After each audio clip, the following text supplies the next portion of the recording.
NBA season starts next week, right? We all know I watch a lot of basketball. Like, I'm a League Pass guy. I be doing the four corners on League Pass. I watch my Sixers a lot. I watch TNT, ESPN. I watch the national games. I watch the League Pass games. I watch the niche teams. I have my favorite. And so I decided, shout out to Kenny Beecham for the inspiration, to make my version of my watchability tier list in terms of what teams I'm looking forward to watching. Like, on any given night, this is likely who I'm watching and the reasons why. But going into that, I hadn't really looked at this before I made this list. This came out back in August, but a lot of people talk about it on Twitter and stuff. It's usually a big topic of contention, or just interesting, I say. And that is the number of national TV games that teams get. So I'm going to look at this first before I pull up my tier list, because some of my tiers are like, these are teams I'm assuming I'm going to watch on League Pass. But to be honest with you, I didn't look beforehand to see if they have a lot of national games or not. So let's just pull this up. I'm not going to look at this long. Then we're going to get into the tier list. Bink. So this is the, let me make this a little bigger. Yeah, there we go. This is the national TV games excluding NBA TV, because they have the list that includes NBA TV, but I don't want that list. I want the one without NBA TV. So obviously you got your teams that you expect, the Lakers, Celtics, Warriors to be really high. The Knicks being here makes sense. The Mavericks, Nuggets. I wasn't surprised that my Sixers were this high. I don't always watch Sixers on national televised games. I watch like the local broadcast, so I really don't usually notice how many national games Sixers have, unless it really is a big marquee matchup on like maybe TNT. I've tuned into the national broadcast, but most Sixers nights I'm just watching on the local channel. The Suns were up here. I thought the Timberwolves were going to get a little more than this. I was surprised the Bucks dropped. You know, only 17 for the Bucks did surprise me. Thunder with 15. The Spurs with 13. You got to show Wemby, it makes sense. I feel like the Cavs got a little snubbed here. And that might be because I'm a big Donovan Mitchell fan. But I do feel like the Cavs got snubbed here. I think they should have got some more games. And then the Pacers being here, the Clippers being here I won't say it surprises me. Because they are in a big market. They are in Los Angeles. They do have Kawhi. They do have James Harden. But I'll explain where we get there. I'm not looking forward to watching many Clippers games.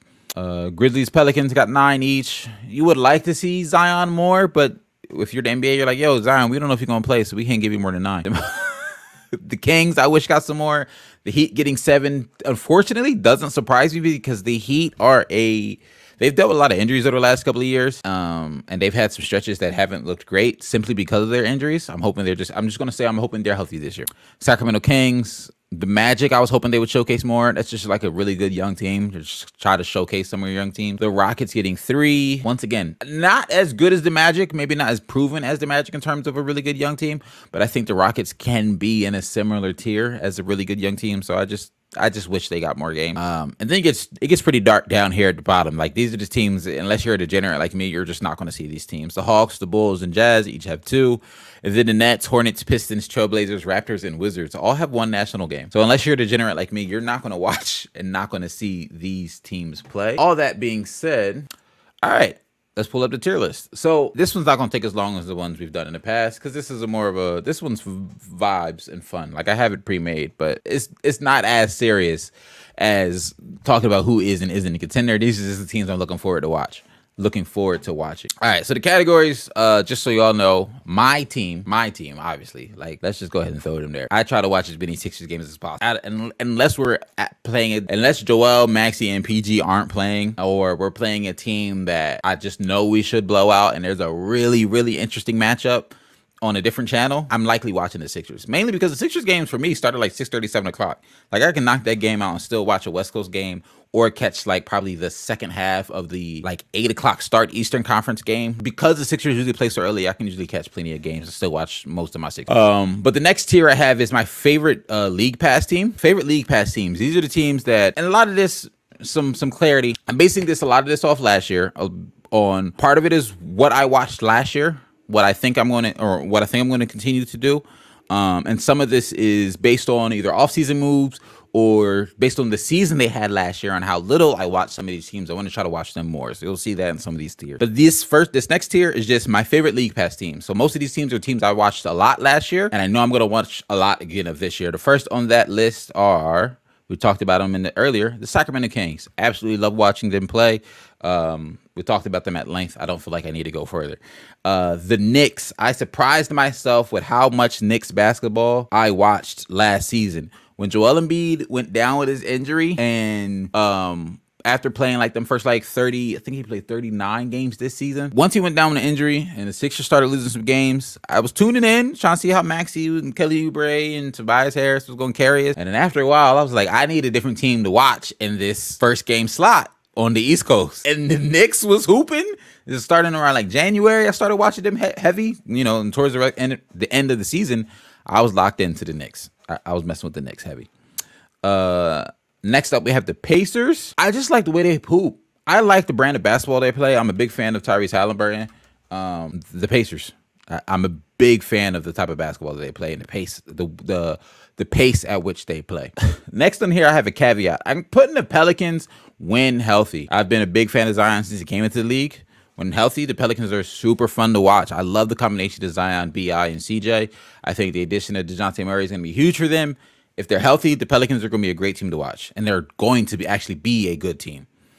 Next up, we got the Oklahoma City Thunder. Fun fact about me, when KD and Russ were there, the Thunder were my favorite team in the NBA. Still got a lot of love for the Thunder. Watching them a lot. I like their players.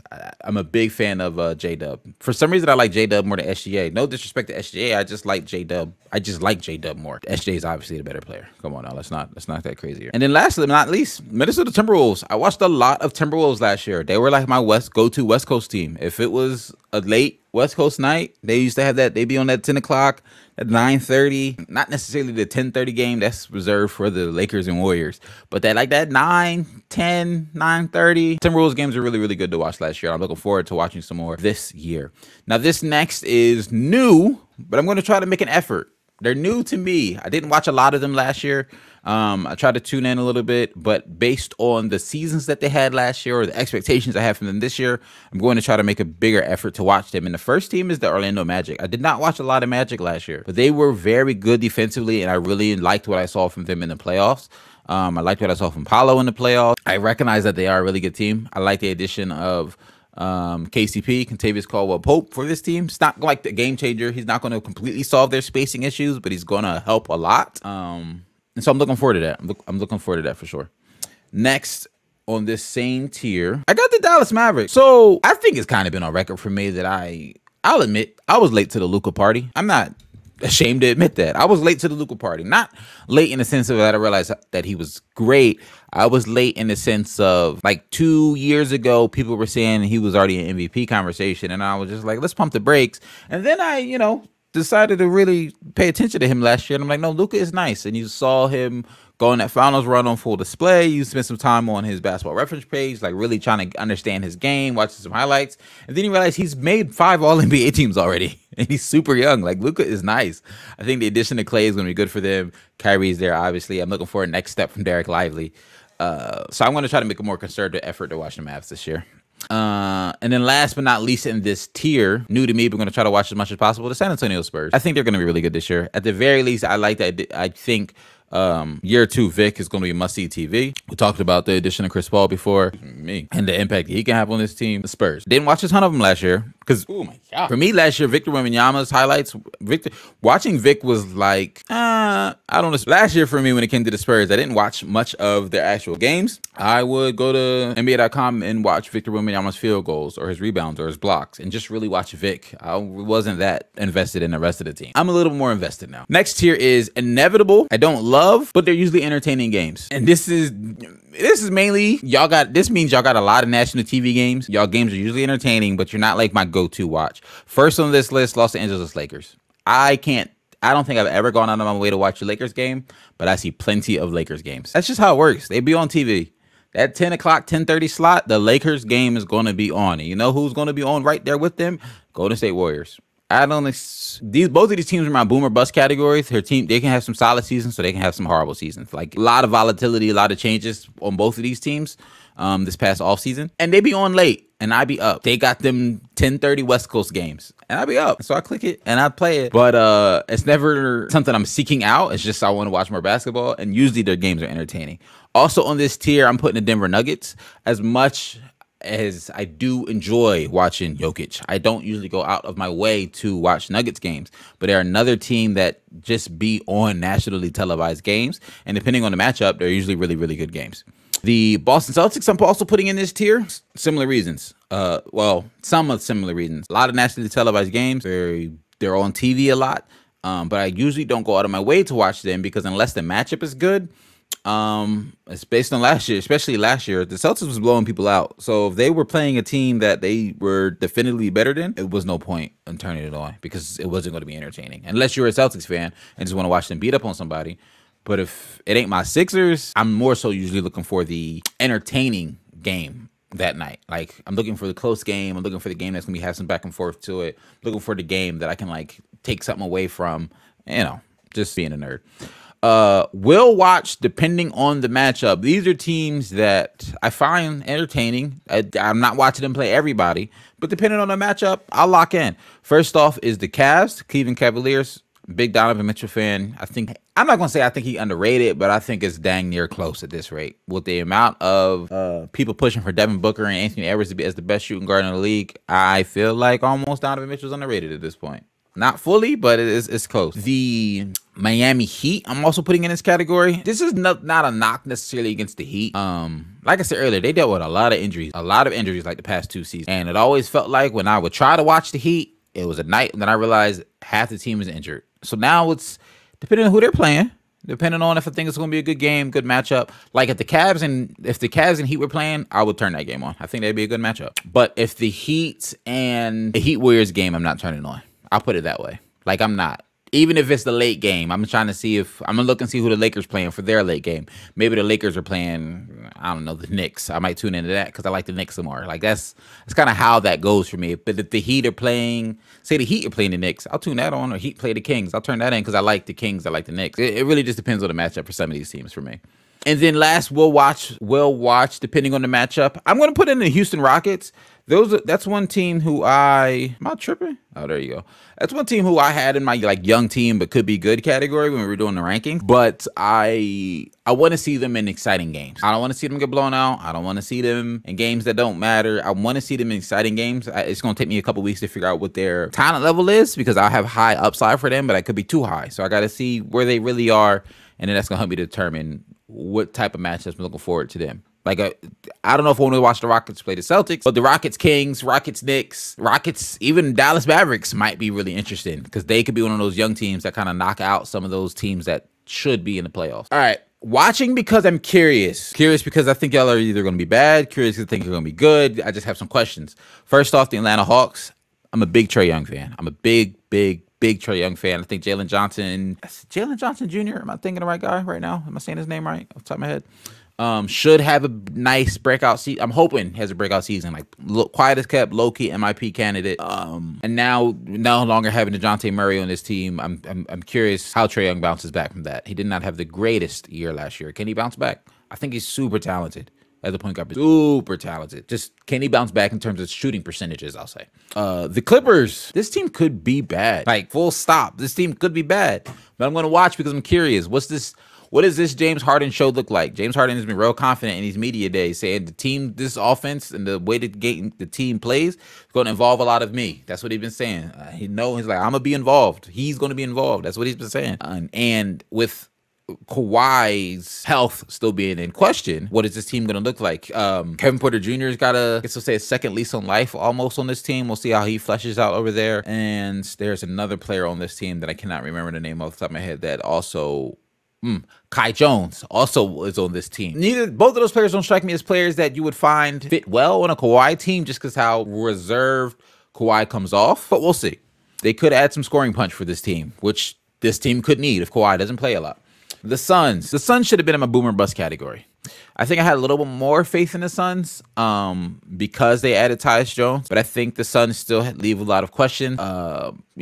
I think there's this idea of always hoping Kevin Durant is healthy for a season. He hasn't been not healthy or completely injury prone the last like 2 years, but he has dealt with some knick-knack injuries the last 2 seasons, basically since he's been in Phoenix Sun. New head coach over there, Bud, what can he do? Or will they buy into all this player movement, ball movement that we've been seeing in the preseason? I'm going to watch because I'm curious. The Bucks, Giannis, I just saw a tweet about Giannis saying that he believes that the Bucks might trade him if he doesn't win a championship, which is crazy, I feel like, to say. If anything, I think he would ask for a trade before the Bucks decide to trade him. small market team trading away a generational talent like Giannis just doesn't happen often. Because at the very least, Giannis is going to sell tickets and sell jerseys. And it's still a business. It is still a business. But I'm curious because I'm like, can Dame said, and then also in media day, like they're going to get the real version of me. They didn't get the real version of him last year. He's saying he's healthier, more in shape. He's more focused going into this season. So I'm curious. And then last but not least in this tier, Memphis Grizzlies. Ja's coming back, dishing to Zach Edey. How good are they? How good are they? How good can they be? Can they remind people how good they used to be? The Memphis Grizzlies dealt with a ton, and I mean a ton of injury last year. Desmond Bane, quiet as kept. I think a lot of people forget. I don't because they were on my fantasy team at the beginning of the season. But Desmond Bane and Triple J, Jaren Jackson Jr., were fantastic at the beginning of last season. Like them first like 20, 25 games, absolutely fantastic. Desmond Bane started to showcase some more playmaking, some more attacking and shot creation off the dribble. Same thing with Triple J. Not necessarily shot creation on the dribble, but started to show and be more aggressive on the offensive side of the ball. Can we see a continuation of that makes sense alongside Ja? Can they at least continue to use those skills that they develop? And how good will they be if they're fully healthy? Because they were super injured last year. Super injured last year. Okay, and in this tier, bad teams I might watch. Bad teams I might watch early in the season, or if they're healthy. And what I mean by early in the season is with the bad teams, sometimes you got to catch them early, because after like a month in the season, 2 months in the season, you look up that a team is 10-22, 11-18, 12-21. I'm checking out. I'm tapping out. Like once you get to a point where it's like, no, y'all gonna lose every game y'all play tonight, I'm tapping out. So in this tier, but early in the season, it's like, I just want to see what y'all building, because there's still excitement there. There's still players are playing with like, players are still playing like they got something to play for. Once a team gets in a slump, sometimes it get dark. And when it get dark, teams and players ain't got the energy, not playing defense the right way. And I don't want to watch that. In the beginning of the season, them first 2 months, everybody's playing at 100% energy, like mentally, physically, like everybody's all in. Some of the bad teams start to slip into bad habits as they start to lose more and more games, and that's when I check out. Or they might not even I don't know if they're a bad team, but they've dealt with so many injuries in the last couple of years, they've looked like a bad team, and that's the first one on here, the Charlotte Hornets. Can LaMelo Ball stay healthy? If LaMelo Ball is healthy, I will watch a lot of Hornets basketball, because he is really good. If he is not healthy, I am not turning them on. It is simple as that for me. The Detroit Pistons, I'm gonna watch them early. New coach. I'm trying to be a believer in Cade. I like some of the additions they made. Tobias Harris, Tim Hardaway Jr. Elite floor spacers, no, but better shooters than some of the guys he was running with last year, just to add some spacing, to give Cade some space. Continue development of the young guys over there, Jaden Ivey, Jalen Duren. I'm gonna watch it at least the first month. Now, if it get dark and like it did last year, I'm checking out. But at least the first month, I'm going to tune in. Next on this list, the Nets. Now, this is a team. The Nets have the potential to me. I'm not even trying to gas it here. The Nets, I think, have the potential to be probably one of the worst teams in the NBA. Like them and the Wizards. Like, if I had to put money on who's going to have the worst record in the NBA, I got them, the Wizards. Yeah, them or the Wizards. But the reason they are here, that I might watch them if they're early, I'm a Ben Simmons fan, guys. I just want to see how he looks. And as long as he's healthy and on the court, I'm going to tune into a couple of games, at least to start the season. And then last but not least, Chicago Bulls. Kobe White fan. At least want to see his continued development. I want to see how Josh Giddey fits on this team in terms of being the playmaker that I thought they needed over the last 2 years, but he can't space the floor, so I'm curious to see how it's going to work out. Zach LaVine saying he's going to buy in and try to be the professional and leader that this team needs, even though he's really just saying all the right things to try to get traded. And obviously, we talked about it at the beginning of the show, I want to see Lonzo play, and I want to see how he looks. So I will be tuning into the Bulls for at least the first little bit of the season. And then last but not least, we'll only watch to say I watched, and the matchup definitely matters. I have no interest in watching these last 4 teams. I'm just going to put them here. Portland Trail Blazers. We talked about them before. I'll tune in a little bit for Anthony Simons and DeAndre Ayton. Maybe Jeremy Grant will show me something for a reason why somebody should trade for him. Don't got high expectations for this team. Also very curious to see what I just don't have high expectations. I really don't. Chauncey Billups, I believe, on the last year of his coaching deal, and I don't see them re-signing him. So it's just not a lot of upside to me, because I'm not a Portland Trail Blazers fan. It's not a lot of upside to me on this team. There's some young talent like Scoot, Anthony, see what they can do. We'll obviously watch them develop. Shaedon Sharpe, obviously watch him develop. But I'm not excited to watch a Portland Trail Blazers game right now. The Toronto Raptors, they just chilling up in Canada, as far as I'm concerned. They're chilling up in Canada. RJ, Scotty. I'll tune in a little bit to see the continued development, but I'm not excited to watch it. Matchup matters. Matchup definitely matters for these teams, because if they play in the wrong team or they play in a team that I also don't really care about that much, I'm not tuning in. I'm not tuning in. Like, I'll put it to you this way. If the Raptors playing the Hawks, I'm not turning that game on. I know it says I'm watching the Hawks because I'm curious, but I'm going to watch the Hawks play a team like the Magic because the Magic is the team I'm already excited about, and the Hawks I'm curious about. So, you know what I mean? Once you're in these bottom tiers, you got to be playing the team in one of these top tiers to get me to watch you. If these teams is playing each other, I'm not interested. Washington Wizards, Jordan Poole and Kyle Kuzma. I haven't watched the Wizards in preseason, but I saw a tweet posting what their stats were so far in the preseason. Shooting absolutely abysmal. The one clip I saw of Washington Wizards gameplay was Kyle Kuzma crossing over and dropping Ben Simmons and then shooting an air ball. So elite hoops down there in Washington. And then the Utah Jazz. Honestly, no hate towards the Jazz. I just am not that excited to watch them. I know they got some good talent over there with dang, name is slipping my mind right now. Laurie, marketing, Colin Sexton over there, and then they're a great defensive center who was excellent on defense a year and a half ago, but it's slipping my mind right now because that tells you how much I am not locked into the Utah Jazz. No offense to the Jazz, I'm just not locked in. All right, and then unable to verify. Not TikTok having me verify the live because I've been live for too long. I guess not much interaction. All right, so that's my watchability tier list. I don't hate it. I watch a lot of basketball. Like, I really do. Most nights I'm watching at least 1 or 2 games. Wife watches basketball with me a lot of the times. If not, I'm in here with the game on, just catching up, watching hoops, enjoying it. It's a lot of teams in my favorite league past here. It's a lot of the teams I'm trying to make an effort to, and then they're the inevitable. I'll get to these teams, don't get me wrong, but I'm not going to sit here and tell you I've probably going to. At the end of this season, I'd be shocked if I watch 15 Washington. I can't even say I'd be shocked. I'm not watching 15 Washington Wizards games. I'd be shocked if I see 10. I'm not watching 15 Portland Trailblazers games. I'll be shocked if I see 10.